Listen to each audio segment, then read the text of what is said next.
Hello, welcome to the UCN podcast series.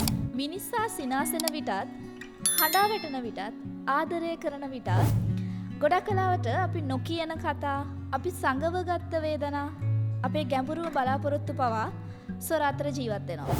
ලංකාවේ සංගීත ශාස්ත්‍රයේ ඉහළ තැනක ඉන්න සංගීතයට අති දක්ෂ කලාකරු මියුරු සෝමරතන.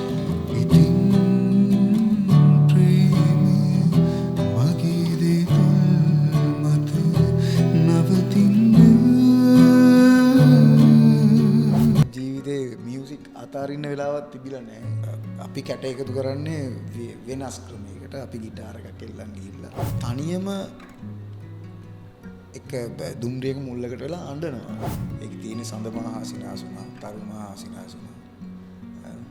ඔබමහා සිනාසුනේ නෑ, ඔබමහා කතා කරේ නෑ. කියන්නේ මම මේ වෙනකන් ගායනා කරලා තියෙන හැම නිර්මාණයක් සංගීතය සංයෝජනය කරගත්ත මම තනු රචනා කරගත්ත ගීත හැම එකකම මම ඉන්නවා. මගේ හිටිය ඩ්‍රාමා ෆැකල්ටි එකේ යාළුවෙක්. එයා ඒ සින්දුව ලියලා දුන්න නිසා තව සින්දු කීපයක් මාත් එක්ක කරා. එයා මේ ළඟදී නැති වෙනවා. ඒ දැනිච්ච හැඟීම මං හිතන්නේ මට ජීවිත කාලෙම